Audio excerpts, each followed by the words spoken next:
Okay, this is the Aussie from last week.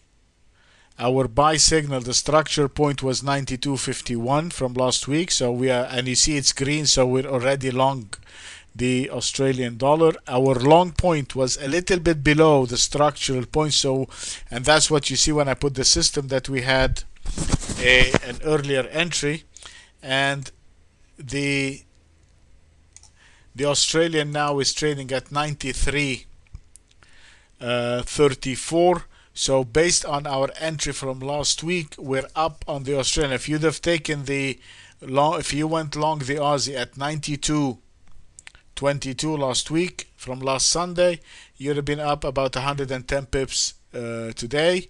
If you would have waited to take it from the structural long, then you would have been now above about 80 pips, and you could have, when it gets above a structure point, you can increase your number of contracts that you're taking, because it is a very strong point. If you look at our daily chart, this is the 92.51, which was our buying point, and you had one move above it on the 6th.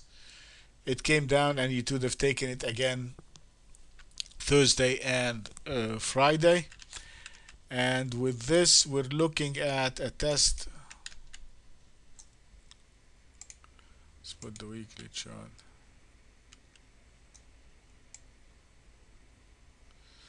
93.99.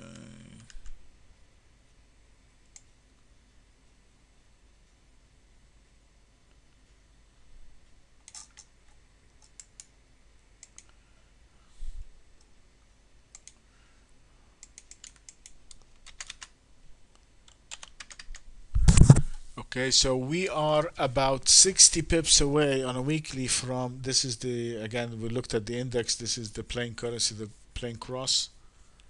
So we're about 60 pips away from, this is interesting.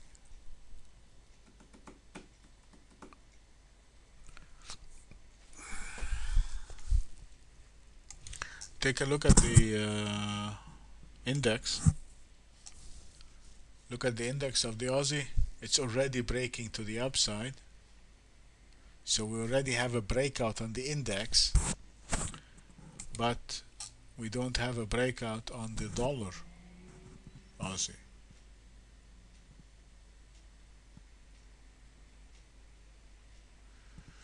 We have a breakout on the index, but we don't have a breakout on the dollar.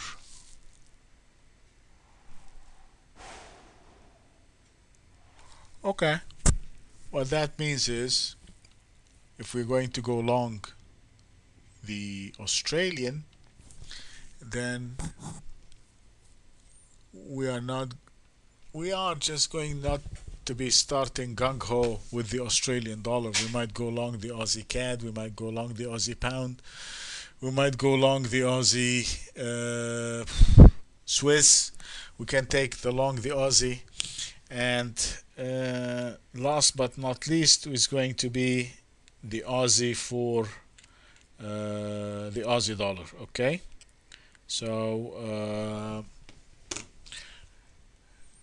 it's because we still have not have a clean breakout on that baby here. Now we still go long. We're looking at the 93.99. Okay. See the intraday. This was from last week. We did not get that sell. It just kept on going all last week. So in this case, yeah.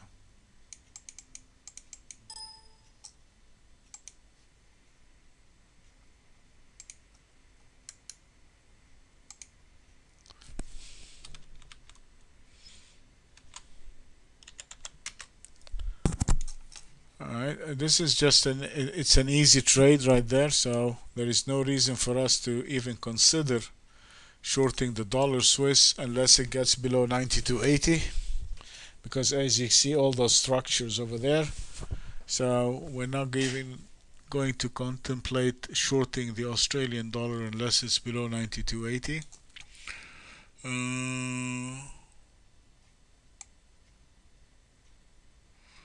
And we're not going to buy it unless it's above 93.45, so that's easy.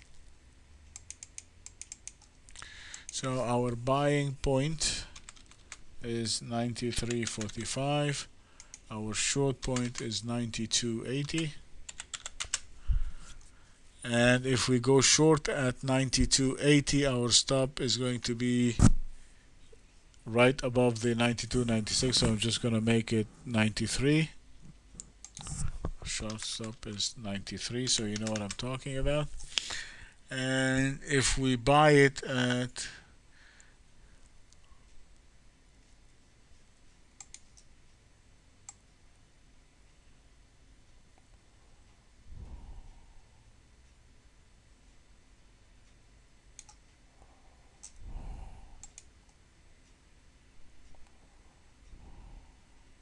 well, I mean, it's 30 pips. It's trading at 93.35, and so we're going to put our stop. It's going to be a big stop because this is a big trading day. So our stop, our long stop should be below the 92.80. I mean, it's going to be a little bit a wide stop. The structure long in this case is going to be the 93.99, and my structure short now is going to be not 90 anymore. It is going to come back to be the 92.51, which is the point here, the 92.51. So if you look at the radar screen, these are our points for the Australian dollar. We are going to be, this is the Aussie, we're going to go long above 93.45. We're going to go short below 92.80. Our structure long is 93.99. Our structure short is the 92.51. Our long stop, if we go long above 93.45, our stop is below 92.80, so it's about a 60 pip stop, but that's what it is. And if you go short below 92.80, your stop is only a small stop of 20 pips, and that's again typical of the rules of price behavior. Okay, so that is the Aussie dollar.